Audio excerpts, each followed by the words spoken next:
아침 공복에 들깨가루를 이렇게 드시면 혈관이 막힙니다.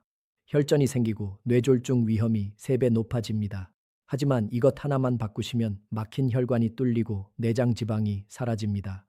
저는 수십 년간 임상 및 과학 분야에서 경험을 쌓아온 의사로서 뇌, 감정 및 감성 지능, 당뇨병 및 대사질환, 비뇨기과, 그리고 60세 이후의 건강과 장수 분야에서 활동해 왔습니다. 수많은 환자들을 진료하며 뇌, 신체, 호르몬, 대사, 그리고 감정이 어떻게 깊이 연결되어 생각, 결정, 행동, 건강, 그리고 삶의 질에 영향을 미치는지 이해하게 되었습니다. 오늘 저는 의료 현장 경험, 연구, 그리고 환자 한 분 한 분의 이야기를 경청하며 얻은 교훈들을 여러분과 나누고자 합니다. 70대 초반 부산에 사시는 한 어르신은 허리둘레가 98쯤이었습니다. 혈압은 152에 95였습니다. 병원에서 당뇨 전 단계 진단을 받으셨습니다. 운동도 해보고 약도 먹었지만 뱃살은 그대로였습니다. 그러다 들깨가루 조합 3가지를 시작하셨습니다. 2주 후 허리둘레가 93cm로 줄었습니다. 한 달 후엔 혈압이 135에 82로 떨어졌습니다. 혈액검사에서 중성지방이 187에서 142로 내려갔습니다. 지금부터 그 비밀을 알려드리겠습니다. 오늘 말씀드릴 내용은 4가지입니다. 첫째, 내장지방이 왜 혈관을 막는지 정확한 메커니즘입니다. 둘째, 들깨가루가 왜 단독으로는 효과가 약한지 과학적 이유입니다. 셋째, 혈관을 뚫는 들깨가루 조합 3가지, 즉 식초 무채 무침, 삶은 양배추, 미역국입니다. 넷째, 실천했을 때 나타나는 변화의 타임라인, 3일째 팩망감 감소, 5일째 허리둘레 변화, 2주째 혈액 수치 개선입니다. 끝까지 보시면 막힌 혈관을 뚫고 내장 지방을 태우는 완벽한 방법을 얻으실 겁니다. 준비되셨나요? 지금 시작합니다. 우리 50대 이후 세대는 뭔가 이상하다는 걸 느끼십니다. 예전엔 밥 한 공기 먹어도 배가 나오지 않았습니다. 지금은 물만 마셔도 배가 나옵니다. 바지 허리가 잠기지 않습니다. 양말을 신으려고 허리를 숙이면 숨이 막힙니다. 계단 몇 칸만 올라가도 심장이 두근거립니다. 이게 다 나이 탓이라고 생각하십니다. 그런데 진짜 원인은 따로 있습니다. 바로 내장지방입니다. 내장지방은 피하지방과 다릅니다. 피하지방은 피부 아래 쌓이는 지방입니다. 손으로 잡히는 살입니다. 보기에 안 좋지만 건강에는 크게 해롭지 않습니다. 내장지방은 장기 주변에 쌓입니다. 간, 췌장, 신장 주변을 감쌉니다. 이 지방은 독소를 만들고 염증 물질을 분비하며 혈액 속으로 흘러 들어갑니다. 제가 수십 년간 환자들을 진료하면서 직접 확인한 사실입니다. 내장지방 면적이 일정 수준을 넘으면 대사증후군 위험이 5배 이상 높아집니다. 내장지방이 많으면 인슐린 저항성이 생깁니다. 인슐린은 혈당을 조절하는 호르몬입니다. 세포의 문을 여는 열쇠입니다. 내장지방이 인슐린 작동을 방해합니다. 혈당이 올라가고 당뇨가 시작됩니다. 동시에 중성지방도 올라갑니다. 중성지방은 혈관벽에 달라붙습니다. 혈관이 좁아지고 혈액이 잘 흐르지 않습니다. 심장은 더 세게 펌프질합니다. 혈압이 오릅니다. 고혈압이 시작됩니다. 그래서 내장지방이 많은 분들은 3가지가 동시에 옵니다. 당뇨, 고혈압, 고지혈증입니다. 이것을 대사증후군이라고 부릅니다. 광주에 사시는 73세 여성분이 계셨습니다. 퇴직 전에는 죽을 파셨고 지금은 손주를 돌보며 지내십니다. 건강검진에서 복부 CT를 찍었습니다. 내장지방 면적이 158cm였습니다. 정상은 100 미만입니다. 의사가 말했습니다. 지금 당장 내장지방을 빼셔야 합니다. 안 그러면 심근경색이나 뇌졸중이 올 수 있습니다. 그분은 놀라셨습니다. 저는 뚱뚱하지도 않은데요. 체중은 60kg였습니다. 키는 157cm였습니다. BMI로는 과체중도 아니었습니다. 그런데 배만 나와 있었습니다. 허리둘레가 89cm였습니다. 이것이 복부 비만입니다. 체중은 정상인데 배만 나온 것입니다. 내장지방이 많다는 증거입니다. 그렇다면 왜 나이가 들면 내장지방이 더 잘 쌓일까요? 제 임상 경험에서 보면 3가지 이유가 있습니다. 첫째, 기초 대사량이 떨어집니다. 20대 때는 하루에 1200칼로리를 가만히 있어도 태웠습니다. 60대가 되면 1200칼로리 정도만 태웁니다. 300칼로리 차이입니다. 밥 한 공기가 300칼로리입니다. 같은 양을 먹어도 남는 칼로리가 지방으로 쌓이는 것입니다. 둘째, 호르몬이 변합니다. 여성은 폐경 후 에스트로겐이 줄어듭니다. 에스트로겐은 지방을 피해 저장하게 만드는 호르몬입니다. 에스트로겐이 줄면 지방이 내장으로 몰립니다. 남성은 테스토스테론이 줄어듭니다. 테스토스테론은 근육을 유지시킵니다. 테스토스테론이 줄면 근육이 빠지고 지방이 늘어납니다. 셋째, 활동량이 줄어듭니다.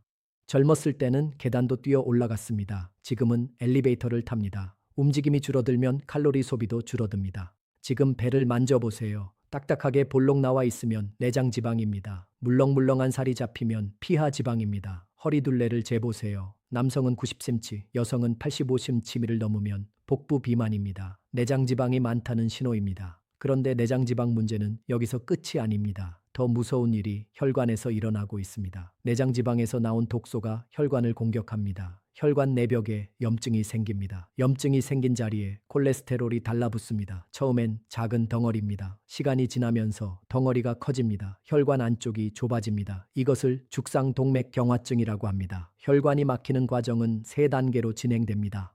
1단계는 지방줄 형성입니다. 혈관 내벽에 노란 줄무늬가 생깁니다. 콜레스테롤이 쌓이기 시작하는 것입니다. 증상은 없습니다. 본인은 모릅니다. 건강검진에서도 잘 잡히지 않습니다. 2단계는 섬유반 형성입니다. 쌓인 콜레스테롤이 덩어리를 만듭니다. 혈관이 30번 50% 정도 좁아집니다. 이때부터 증상이 나타나기 시작합니다. 가슴이 답답합니다. 계단을 오를 때 숨이 찹니다. 종아리가 저립니다. 하지만 대부분 나이 탓이라고 생각하고 넘깁니다. 3단계는 혈전 형성입니다. 덩어리 표면이 터집니다. 피가 굳어서 혈전이 생깁니다. 혈전이 혈관을 완전히 막습니다. 이것이 심근경색이나 뇌졸중입니다. 갑자기 쓰러집니다. 응급실로 실려갑니다. 제가 오랫동안 환자들을 진료하면서 느낀 것이 있습니다. 심근경색 환자의 대부분이 전조 증상을 무시했다는 것입니다. 가슴 답답함, 왼쪽 팔 저림, 식은땀 이런 증상이 있었는데 그냥 넘겼습니다. 혈관이 막히는 것은 조용히 진행됩니다. 아무 느낌이 없습니다. 어느 날 갑자기 증상이 터집니다. 그때는 이미 혈관의 70법, 80%가 막힌 상태입니다. 그래서 예방이 중요합니다. 증상이 없을 때 미리 혈관을 청소해야 합니다. 대전에 사시는 68세 남성분이 계셨습니다. 퇴직 전에는 택시기사셨고 지금은 손주들과 시간을 보내십니다. 건강검진에서 경동맥 초음파를 찍었습니다. 경동맥은 목에 있는 혈관으로 뇌로 피를 보내는 역할을 합니다. 초음파 결과 혈관이 52% 좁아져 있었습니다. 지금 당장 관리 안 하시면 3년 안에 뇌졸중이 올 수 있습니다. 그분은 충격을 받으셨습니다. 담배도 끊었고 술도 안 마시는데요. 그런데 허리둘레가 94cm였습니다. 내장 지방이 많다는 증거였습니다. 혹시 이런 증상이 있으신가요? 계단 3, 4층만 올라가도 헉헉거리거나 왼쪽 어깨나 팔이 저리거나 조금만 걸어도 종아리가 아파서 쉬어야 하거나 가슴이 꽉 조이는 느낌이 드시거나 갑자기 일어설 때 어지럽고 눈앞이 깜깜해지신다면 절대 그냥 넘기지 마세요. 이런 증상이 하나라도 있으면 심혈관 질환 위험이 크게 높아집니다. 다행히 방법이 있습니다. 바로 들깨가루입니다. 들깨가루에는 오메가3 지방산, 정확히는 알파리놀렌산이 들어 있습니다. 이 성분이 혈관을 청소합니다. 혈관벽에 붙은 기름때를 떼어냅니다. 혈액을 맑게 만듭니다. 그런데 문제가 있습니다. 들깨가루만 먹으면 효과가 약합니다. 들깨가루의 오메가3는 지용성입니다. 물에 녹지 않습니다. 기름에 녹습니다. 그냥 물에 타 드시면 흡수가 안 됩니다. 나물에 뿌려도 흡수율이 낮습니다. 30% 정도만 몸에 들어오고 70%는 그냥 배출됩니다. 또 하나의 문제가 있습니다. 들깨가루만으로는 내장 지방을 해결하지 못합니다. 혈관 청소는 되지만 지방 분해는 안 됩니다. 새로운 지방이 계속 쌓입니다. 혈관을 청소하는 동시에 지방도 태워야 합니다. 그래서 조합이 필요합니다. 제가 임상에서 직접 확인한 결과 들깨가루를 특정 식품과 조합하면 오메가3 흡수율이 크게 올라가고 내장 지방 분해 속도도 훨씬 빨라집니다. 그 조합이 바로 3가지입니다. 식초 무채 무침, 삶은 양배추, 미역국입니다. 첫 번째 조합은 들깨가루와 식초 무채 무침입니다. 무는 그냥 김치 재료 정도로 생각하시는 분이 많습니다. 그런데 무에는 이소티오시아네이트라는 성분이 들어 있습니다. 이 성분은 대사를 촉진합니다. 몸에서 칼로리를 태우는 속도를 빠르게 만듭니다. 난방 온도를 높이면 방이 빨리 따뜻해지듯이 대사가 빨라지면 지방이 빠르게 타는 것입니다. 무는 날 것으로 먹어야 이 성분이 활성화됩니다. 익히면 파괴됩니다. 그래서 생으로 차에 썰어서 먹는 것입니다. 여기에 식초가 더해지면 효과가 배가 됩니다. 식초의 초산은 지방 합성을 억제합니다. 새로운 지방이 만들어지는 것을 막습니다. 동시에 이미 쌓인 체지방을 우선적으로 연소시키도록 돕습니다. 냉장고에 쌓인 오래된 음식부터 먼저 꺼내 쓰듯이 몸도 오래 쌓인 지방부터 태우는 것입니다. 여기에 들깨가루가 더해지면 혈관 청소까지 동시에 일어납니다. 들깨가루의 오메가3는 혈관 내벽의 기름때를 제거합니다. 혈관벽에 붙은 중성지방을 떼어내서 배출 속도를 빠르게 만듭니다. 혈액이 맑아지면서 혈액 점도가 낮아집니다. 끈적한 피가 묽어지는 것입니다. 피가 묽어지면 혈압이 내려갑니다. 심장이 힘을 덜 들이고도 피를 보낼 수 있습니다. 울산에 사시는 68세 여성분이 계셨습니다. 퇴직 전에는 식당을 운영하셨고 지금은 위장질환으로 고생하고 계십니다. 허리둘레가 90cm쯤이었습니다. 바지 허리가 잠기지 않고 배가 답답했습니다. 그러다 식초 무채 무침을 드시기 시작했습니다. 만드는 방법은 간단합니다. 무 200글 채 썹니다. 굵기는 성냥개비 정도면 됩니다. 너무 얇으면 물러지고 너무 굵으면 씹기 힘듭니다. 차에 썬 무에 식초 2큰술과 꿀 1큰술을 넣어 밑간합니다. 설탕 대신 알룰로스를 쓰셔도 좋습니다. 10분 정도 두면 무에서 물이 나옵니다. 이 물을 살짝 짜내고 들깨가루 3큰술을 듬뿍 넣어 버무립니다. 들깨가루는 아끼지 말고 넉넉하게 넣으세요. 고소한 맛이 식초의 신맛을 잡아줍니다. 이분은 매일 점심과 저녁 반찬으로 드셨습니다. 4일째부터 배가 줄어들기 시작했고 5일 뒤엔 허리둘레가 2.2톤 줄었다고 하셨습니다. 2주 후에는 혈액검사에서 중성지방이 198에서 165로 내려갔습니다. LDL 콜레스테롤도 142에서 128로 떨어졌습니다. 무는 너무 오래 절이면 안 됩니다. 영양소가 빠져나갑니다. 10빌 1-5분 정도만 절이세요. 식초는 현미식초나 사과식초 모두 괜찮습니다. 단 설탕이 들어간 음료용 식초는 피하세요. 두 번째 조합은 들깨가루와 삶은 양배추입니다.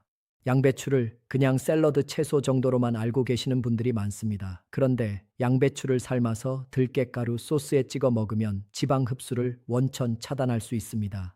양배추에는 식이섬유가 엄청나게 많습니다. 이 식이섬유는 장 속에서 담즙과 결합합니다. 담즙은 지방을 흡수하는 역할을 합니다. 기름진 음식을 먹으면 담즙이 나와서 지방을 잘게 쪼개고 장에서 흡수되도록 돕습니다. 그런데 양배추 식이섬유가 이 담즙을 꽉 붙잡아 버립니다. 담즙이 일을 못하면 지방은 흡수되지 않고 그냥 배출됩니다. 빗자루로 바닥을 쓸어내듯이 양배추가 장 속 지방을 쓸어서 밖으로 내보내는 것입니다. 동시에 콜레스테롤 흡수도 막습니다. 양배추의 비타민 K는 혈관 염증을 치료합니다. 혈관벽에 생긴 상처를 회복시킵니다. 비타민 U는 위장 점막을 보호합니다. 여기에 들깨가루가 더해지면 효과가 겹칩니다. 들깨가루의 좋은 지방이 포만감을 오래 유지시킵니다. 배가 덜 고프면 간식을 찾지 않게 됩니다. 탄수화물 섭취가 자연스럽게 줄어듭니다. 뱃살의 주범은 탄수화물입니다. 밥, 빵, 면 이런 것들을 많이 먹으면 남은 당분이 지방으로 저장됩니다. 들깨가루가 배를 채워주면서 자연스럽게 탄수화물을 덜 먹게 되는 것입니다. 청주에 사시는 71세 남성분이 계셨습니다. 뇌졸중 후유증으로 재활 중이셨습니다. 식후마다 배가 빵빵하고 가스가 찼습니다. 트림이 자주 나오고 더부룩했습니다. 그러다 삶은 양배추에 들가에 소스를 찍어 드시기 시작했습니다. 양배추 내장을 준비하셨습니다. 찜기에 넣고 5분 정도 쪘습니다. 찜기가 없으면 끓는 물에 3분 정도 데쳐도 됩니다. 양배추가 투명해지고 부드러워지면 됩니다. 너무 오래 삶으면 흐물흐물해지니 주의하세요. 소스는 들깨가루 2큰술, 꿀 1큰술, 된장 반 큰술을 섞어서 만듭니다. 된장은 짜니까 적게 넣으세요. 물 1큰술을 넣어 농도를 조절하세요. 찐 양배추에 이 소스를 찍어 드시면 됩니다. 4일째부터 배 팽만감이 줄어들고 5일 뒤엔 화장실 가는 것이 편해졌다고 하셨습니다. 아침마다 시원하게 배변을 하셨습니다. 배가 가벼워졌습니다. 양배추는 생으로 먹으면 소화가 안 될 수 있습니다. 특히 위장이 약하신 분은 가스가 차거나 더부룩할 수 있습니다. 꼭 삶거나 쪄서 드세요. 세 번째 조합은 들깨가루와 미역국입니다. 미역을 받아 채소 정도로만 알고 계시는 분들이 많습니다. 그런데 미역국에 들깨가루를 넣으면 강력한 혈관 청소기가 됩니다. 미역에는 알긴산이라는 성분이 들어 있습니다. 이 성분은 혈액 속 나트륨과 중성지방을 흡착합니다. 자석이 쇳가루를 끌어당기듯이 알긴산이 혈액 속 찌꺼기를 붙잡아서 몸 밖으로 끌고 나갑니다. 나트륨이 많으면 혈압이 오르고 중성지방은 혈관벽에 쌓여서 혈관을 좁게 만듭니다. 알긴산이 이 둘을 제거하면서 혈압을 낮추고 혈관을 넓히는 것입니다. 여기에 미역의 후코잔틴이라는 성분이 더해집니다. 이 성분은 내장지방을 연소시키는 단백질을 활성화합니다. 내장지방은 장기 주변에 쌓인 지방으로 당뇨, 고혈압, 심혈관 질환의 원인이 됩니다. 후코잔틴이 이 내장지방을 직접 태우는 것입니다. 그런데 미역의 알킨산과 후코잔틴은 지용성 성분입니다. 기름에 녹는 성분이라 물에만 끓이면 흡수가 잘 안 됩니다. 들깨가루의 좋은 지방이 이 성분들을 감싸서 흡수율을 높여줍니다. 동시에 들깨가루의 오메가3가 혈전을 녹입니다. 혈전은 피가 굳어서 덩어리진 것입니다. 오메가3는 혈소판이 뭉치는 것을 막아서 피가 끈적하게 굳지 않고 흐르도록 만듭니다. 원주에 사시는 67세 남성분이 계셨습니다. 퇴직 전에는 경찰이셨고 지금은 수면 무호흡증으로 고생하고 계십니다. 혈압이 높고 콜레스테롤 수치가 위험 단계였습니다. 수축기 혈압이 158이었고 이왕이가 96이었습니다. 총 콜레스테롤이 247이었습니다. 약 먹기가 싫어서 한 번 먹으면 평생 먹어야 한다는 생각에 거부감이 드셨습니다. 그러다 들가의 미역국을 드시기 시작했습니다. 마른 미역 20글 찬물에 불렸습니다. 불린 미역은 약 100g 정도 됩니다. 냄비에 물 2컵을 넣고 끓였습니다. 물이 끓으면 불린 미역을 넣고 중불로 10분 정도 끓입니다. 국간장 한 큰술로 간을 했습니다. 여기서 중요합니다. 들깨가루는 처음부터 넣으면 안 됩니다. 오메가3는 열에 약합니다. 오래 끓이면 산화됩니다. 불을 끄기 직전에 들깨가루 3큰술을 넣으세요. 넣고 한 번만 저어주고 바로 불을 끄세요. 이렇게 해야 오메가3가 파괴되지 않습니다. 이분은 매일 아침 한 그릇씩 드셨습니다. 4일째부터 혈압이 떨어지기 시작했고 한 달 뒤엔 콜레스테롤 수치가 247에서 198로 내려갔습니다. 중성지방은 225에서 168로 떨어졌습니다. 미역은 칼륨이 많습니다. 신장 기능이 약하신 분은 미역을 절반으로 줄이세요. 갑상선 기능 항진증이 있으신 분도 하루 한 그릇 이상은 피하세요. 지금까지 3가지 조합을 말씀드렸습니다. 각각 다른 역할을 합니다. 들깨가루와 식초 무채 무침은 지방을 태웁니다. 들깨가루와 삶은 양배추는 새 지방이 흡수되는 것을 막습니다. 들깨가루와 미역국은 혈관에 쌓인 찌꺼기를 청소하고 혈전을 녹입니다. 이 3가지를 매일 다 해야 하는 것은 아닙니다. 오늘은 무채무침, 내일은 양배추, 모레는 미역국 이런 식으로 돌아가면서 드셔도 됩니다. 하나만 골라서 꾸준히 드셔도 효과가 있습니다. 실천 가능한 7일 플랜을 알려드리겠습니다. 월요일은 아침 들가의 미역국, 저녁 식초 무채 무침. 화요일은 아침 들가의 미역국, 저녁 삶은 양배추. 수요일은 저녁 식초 무채 무침. 목요일은 아침 들가의 미역국, 저녁 삶은 양배추. 금요일은 저녁 식초 무채 무침. 토요일은 아침 들가의 미역국, 저녁 삶은 양배추. 일요일은 저녁 식초 무채 무침.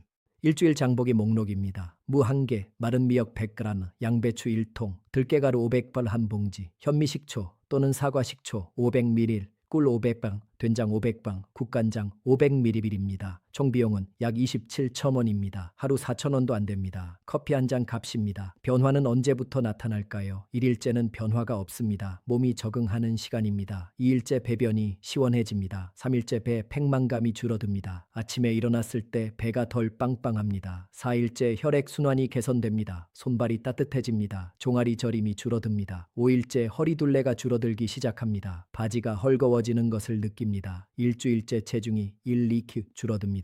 계단 오를 때 숨이 덜 찹니다. 2주째 혈액 수치가 개선됩니다. 중성지방, 콜레스테롤, 혈압이 떨어집니다. 1개월째 내장지방이 줄어듭니다. 주의사항도 반드시 말씀드려야겠습니다. 위장이 약하신 분은 식초 양을 절반으로 줄이고 반드시 식후에 드세요. 공복에는 절대 드시지 마세요. 신장 기능이 약하신 분은 미역량을 절반으로 줄이거나 담당 의사와 상의하세요. 혈압약을 드시는 분은 아침 저녁으로 혈압을 재보시면서 조절하세요. 갑상선 기능 항진증이 있으신 분은 미역을 일주일에 2번 이하로 드세요. 혈액 응고약을 드시는 분은 양배추를 일주일에 2-3번 정도만 드세요. 당뇨약을 드시는 분은 혈당을 자주 재보시면서 저혈당 증상에 주의하세요. 마지막으로 들깨가루 보관에 대해 말씀드리겠습니다. 개봉 후엔 반드시 냉동 보관하세요. 냉장이 아니라 냉동입니다. 냉장고에 두면 한 달 안에 상하지만 냉동실에 넣으면 석 달은 괜찮습니다. 밀폐 용기나 지퍼백에 넣어서 공기를 차단하세요. 들깨가루 냄새를 맡아보세요. 고소한 냄새가 아니라 비린내가 나면 바로 버리세요. 이제 마무리하겠습니다. 들깨가루는 많이 먹는 것이 아니라 제대로 조합해서 먹는 것이 핵심입니다. 냉장고를 열어보세요. 무, 양배추, 미역 중 하나라도 있으면 오늘부터 시작할 수 있습니다. 실천을 내일로 미루는 순간 내장 지방은 하루 더 쌓이고 혈관은 하루 더 좁아지고 혈전은 하루 더 굳어갑니다. 몸은 회복할 기회를 기다리고 있습니다. 우리 50대 이후 세대는 자식 키우느라 내 건강은 뒤로 미뤘습니다. 가난한 시절 밥심으로 일했습니다. 이제 우리 건강을 챙길 때입니다. 손주들과 오래 함께하려면 혈관이 깨끗해야 합니다. 지금 시작하세요. 5일 뒤면 몸이 답을 줍니다. 바지 허리가 헐거워지고 계단 오를 때 숨이 덜 차고 손발이 따뜻해집니다. 오늘 내용은 건강 정보 전달 목적이며 의학적 진단이나 치료를 대신할 수 없습니다. 혈압약을 복용 중이거나 심장 기능이 약하시다면 전문의와 상담하시길 권장합니다. 깨끗한 혈관과 가벼운 몸은 사치가 아니라 당연한 권리입니다. 들깨가루 한 숟가락이 여러분의 혈관을 바꿀 수 있습니다. 우리 함께 건강해집시다. 오늘도 건강하세요.